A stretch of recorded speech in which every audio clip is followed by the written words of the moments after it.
This video is sponsored by Noah, an app I use to listen to articles from the world's leading financial publications. The first 100 people to visit the link in the description below will get a week's free trial, plus 50% off the annual subscription fee. When it comes to hedge fund managers, there's perhaps no one more prominent than Ray Dalio, founder of one of the largest hedge funds in the world, Bridgewater Associates, which has over $160 billion in assets under management. Ray Dalio started Bridgewater in 1975 and subsequently guided the fund through a series of global financial crises, making money for the fund's investors at times when much of the world was facing significant losses. He's now viewed as one of the most prophetic figures in the investment field. Bridgewater's daily observations note is read and analyzed by managers of the globe's biggest banks, pension funds, and investors of all stripes. But how did Dalio come to achieve this degree of renown? Well, you could say that comes down to a few principles of his. Well, over 200 to be exact. Rules of life that Dalio has encoded deep into Bridgewater's internal algorithms and its company culture, and that have since been laid out in his best-selling book. But while Dalio attributes much of his success to these principles, they, and some of Dalio's other traits, have come to be a source of criticism and controversy, leading to the hedge fund's mixed reputation in some circles. Nonetheless, there's no denying the success Bridgewater has seen under Dalio's leadership. So it's probably worth taking a look at Ray Dalio, his principles, and why so many investors hang on to his advice. We'll dive into Dalio on today's Plain Bagel. Raymond Thomas Dalio was born in New York shortly after the end of the Second World War on August 8, 1949. He was the only child of a jazz musician, something that would instill in him a love for music. And from a young age, he was a hard worker, running paper routes and mowing lawns to make himself money. In fact, by the age of 12, Dalio had landed a job as a golf caddy at Links Golf Club, an exclusive course attended by many wealthy and prestigious guests. And it would be here that the stock market would fall on Dalio's radar. You see, many guests of the course were straight from Wall Street, and Dalio would overhear conversations about the booming 1960s market. The high returns of the time intrigued him, and he decided to sink $300 of his own earnings into Northeast Airlines, one of the few stocks he could actually afford at the time. The position would eventually triple in value, hooking the young Dalio to the trade. No pun intended. He continued trading throughout high school and college, venturing into commodities and building up quite the impressive resume by the time he actually finished school. He held positions on the New York Stock Exchange trading floor, attended Harvard for his MBA, and even worked on an early iteration of Bridgewater Associates with a few friends of his. Once he graduated in 1973, Ray Dalio landed a job as Director of Commodities at Dominick & Dominick. Not a bad first career position, but later became a trader for Shearson Hayden Stone, a company run by the soon-to-be CEO of Citigroup, Sanford Weill. But Dalio's time working as an employee didn't last very long. At a company New Year's party, Dalio punched a manager after a heated debate. And when managers discovered that he had allegedly hired an exotic dancer to attend a client convention, Dalio was promptly fired from his role. With this opportunity to start fresh, Dalio revisited Bridgewater Associates and founded the company that we know today, from a small two-bedroom apartment in Manhattan. The year was 1975, and Dalio was just 26 at the time. Dalio would also marry at this stage of his life, and after moving with his wife, Barbara Galbadoni, to Wilton, Connecticut, Bridgewater started to take off, seeing prominent early clients, the likes of pension funds for the World Bank and Eastman Kodak. The approach employed by Bridgewater involved the application of quantitative models to identify investment opportunities, with a heavy focus on macro or economic analysis. In fact, the company was able to build a reputation on Wall Street by publishing a daily observations note, an economic analysis that became quite popular on Wall Street.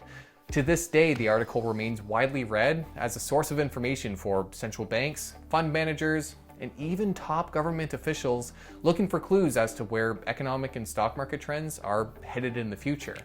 Beyond Bridgewater, Dalio himself built up his own reputation as a prudent prognosticator. In the 1980s, he predicted a global debt crisis linked to American banks lending more to emerging countries than they realistically could pay back. an event that would begin to unfold in 1982 when Mexico defaulted on its own debts. Despite being right about the crisis, however, Dalio's bet against the markets turned sour as the stock market actually entered a bull run, nearly bankrupting Bridgewater and forcing Dalio to borrow money from his father to make ends meet. Dalio has called this error his greatest mistake, but says the failure taught him the value of humility. This epiphany would set Dalio to a series of fundamental concepts that have guided him in his personal and professional life ever since.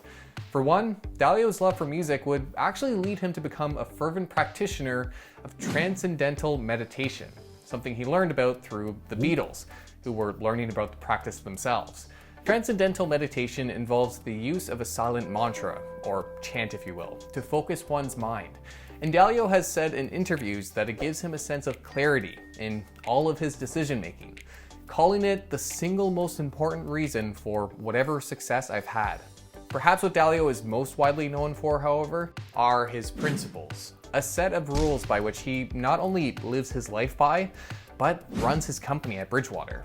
Each of the mistakes Dalio has made throughout his life, whether in an investment or in a personal relationship, becomes a gem that forms a new principle, something that is supposed to help avoid that same mistake moving forward in the future.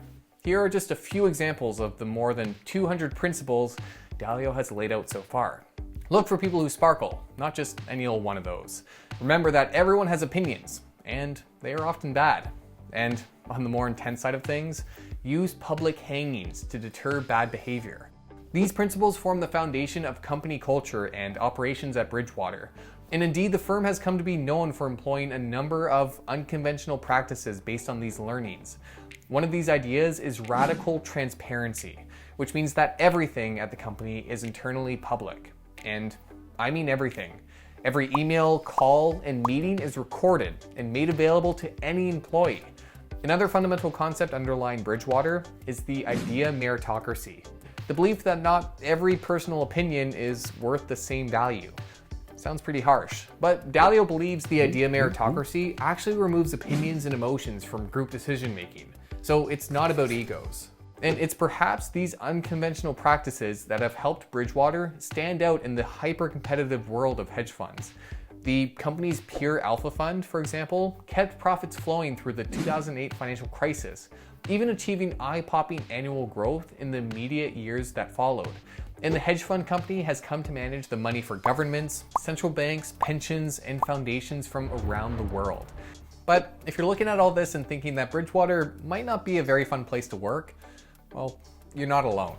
Dalio and his company's management have come under heavy scrutiny for the corporate culture at Bridgewater. Turnover is high. Roughly a third of employees are said to leave Bridgewater within their first 2 years at the firm. Some employees have reportedly been pushed to tears by practices such as those public hangings we discussed earlier, where a worker's worst mistakes are broadcasted through the office. Other reports have included allegations of inappropriate sexual behavior, drug use, and partying at Bridgewater's corporate retreats. Dalio has disputed these claims of inappropriate behavior, calling them sensationalistic, and defending the company's controversial way of running things. Needless to say, he has developed a pretty mixed reputation. But to Dalio's credit, he has applied his work ethic and financial gain to champion a number of philanthropic causes. Dalio is one of the many successful business people to join Warren Buffett's Giving Pledge, whereby he has promised to give away at least half of his net worth. And his own charitable organization, the Dalio Foundation, raises funds to support a number of causes, including economic equality and education. Dalio is also known for being particularly fascinated with the ocean, and he and his son Mark Dalio founded Ocean X, an exploration initiative that seeks to further our understanding of and protect the ocean. In Dalio's own words, "I find ocean exploration a lot more exciting and a lot more important than space exploration." With these initiatives and many successes of his career, some have come to cling on to every word and principle of Dalio's. Even those who are more critical of the hedge fund manager are attentive to his thoughts on the markets and different asset classes. After all, Dalio has shown in the past to have an uncanny ability to anticipate the future of financial markets, especially ahead of global catastrophes, making it hard to ignore his observations. So love him or hate him, he stands alongside other investing greats. will go down in history as the man with the peculiar yet successful approach to mastering the markets. As he puts it, evolve or die. This expression applies to all areas of life, be it the individual, countries, companies, or economies. The key to this is to fail, learn, and improve quickly. As you might have picked up, Dalio is a pretty widely quoted guy when it comes to investing. Here's one I particularly like. If you don't mind being wrong on the way to being right, you'll learn a lot. This is a quote I actually heard listening to How Psychology Can Affect Your Investment Decisions, a series on Noah that I think helps explain why Dalio puts so much merit into meditating and stilling his mind. Noah is today's sponsor, and if you don't know, they are a news procurement app that professionally narrates articles from the likes of Bloomberg, The Economist, and Harvard Business Review, allowing you to listen to insightful pieces on finance, economics, and a wide array of other topics. This makes it really easy to expand your understanding into these fields.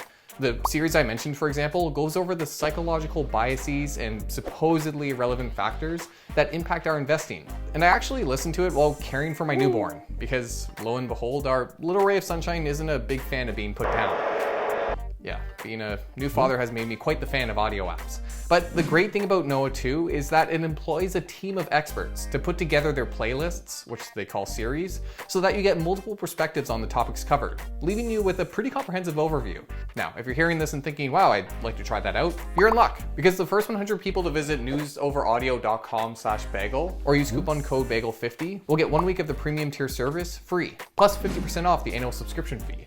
So if you're wanting to listen to more expert pieces on the markets, I think you'll really like it. So check them out.